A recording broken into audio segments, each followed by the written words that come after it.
जगभरात सध्या इराण आणि अमेरिका, इस्रायल यांच्यातील युद्धाच्या बातम्या सुरू आहेत. या तिन्ही देशातील युद्धानं गेल्या 2 महिन्यांपासून जगाची झोप उडवली. होर्मुझ सामुद्रधुनी बंद असल्याने कित्येक देशांवर तेल आणि नैसर्गिक वायूंचं संकट कोसळलं. महागाई वाढतेय, जनजीवन विस्कळीत झालं. या बातम्या ऐकून धडकी भरतेय आणि कंटाळाही येतो. एका नवीन बातमीने अनेकांच्या भुवया उंचावल्या. इराणचे खासदार अब्दुल्ला अल खैखानी यांनी अमेरिका आणि इस्रायलवर मध्य पूर्वेतील ढग चोरल्याचा आरोप केला. एका मुलाखतीत खैखानी म्हणालेत की इराणच्या दुष्काळाला अमेरिका व इस्रायल जबाबदार आहेत. गेल्या कित्येक वर्षापासून ते आमच्याकडे येणारे ढग चोरतायत, पाऊस चोरतायत.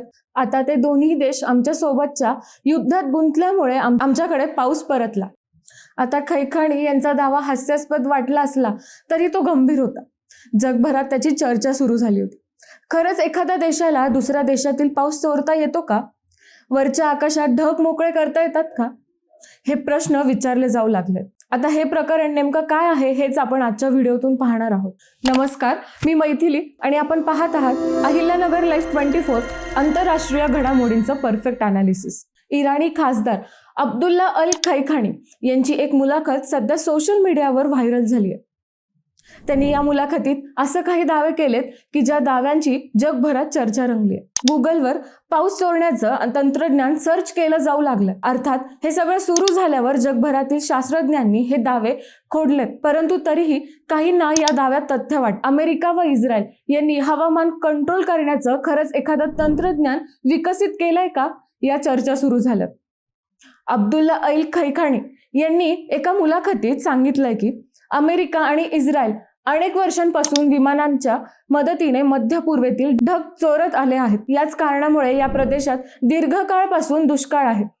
आता अमेरिका आणि इस्रायल यांच्या सोबतच्या युद्धात व्यस्त आहेत, त्यामुळे आमच्याकडे पाऊस पुन्हा परतला आहे. खैखानीने दावा केलाय की ॲटमॉस्फिअरिक मॉडिफिकेशन वेपन म्हणजे एखाद्या शस्त्राचा वापर करण्यात आला, ज्यामुळे वातावरणात बदल करून जाणून बुजून दुष्काळ निर्माण करण्यात आला. खैखानी यांच्या दाव्यामुळे सोशल मीडियावर चर्चांचा पाऊस सुरू झाला. काही पोस्ट कॉपी पेस्ट व फॉरवर्ड केले गेले. खैखानी यांचा आरोप बरोबर असला तरी तुर्कस्तानमधील मुसळधार पाऊसही एखाद्या कटाचा भाग आहे का, असे प्रश्न विचारले गेले. अर्थात खासदार खैखानी यांनी दाव्यानंतर इराक हवामान विभागाचे प्रवक्ते अम्र अल जबीरी यांनी हा दावा वैज्ञानिक नाही आणि तार्किकही नाही असं म्हटलं. जबीरी म्हणालेत, गेल्या वर्षी सप्टेंबरमध्ये अंदाज वर्तवण्यात आला होता 2026 हे इराकसाठी पावसाचे वर्ष असेल. जबीरी यांनी खासदार खैखानी यांचा दाव्याला खोडला नाही, परंतु जर खासदार खैखानी यांच्याकडे काही पुरावे असतील तर ते मला माहीत नाही, असंही जबीरी यांनी स्पष्ट केलं. आता अमेरिका व इस्रायल हे पाऊस चोरतात हा दावा आत्ताच झालाय का, तर नाही. यापूर्वी 2011 मध्ये इराणचे माजी राष्ट्राध्यक्ष महमूद अहमदी नेजाद यांचेही पाश्चात्य देशांवर दुष्काळ निर्माण केल्याचा दावा होता. युरोपीय देश विशेष उपकरणांचा वापर करून ढगांना कंट्रोल करतात व त्यांच्या देशात पाऊस पाडण्यास भाग पाडतात, असं राष्ट्राध्यक्ष नेजाद यांनी त्यावेळी म्हटलं होतं. 2011 मध्ये या दाव्याची चांगलीच चर्चा झाली होती. त्यानंतर 2018 मध्ये इराणचे नागरी संरक्षण संघटनेचे प्रमुख जनरल गुलाम रजा जलाली यांनीही असाच दावा केला होता. जलाली यांच्या मतानुसार इराणमधील बदलणारे वातावरण व आंतरराष्ट्रीय कटाचा भाग असल्याचं त्यांचं म्हणणं होतं. इराणच्या आकाशात शिरणाऱ्या ढगांमधून पाऊस पडू नये यासाठी इस्रायलच्या शास्त्रज्ञांचं एक पथक काम करतं, असा आरोप गुलाम रजा जलाली यांनी त्यावेळी केलं होतं. आता हे सगळे दावे पाहिल्यावर खरंच एखाद्या देशात दुष्काळ मॅनेज करता येतो का, हा प्रश्न पुढे आला.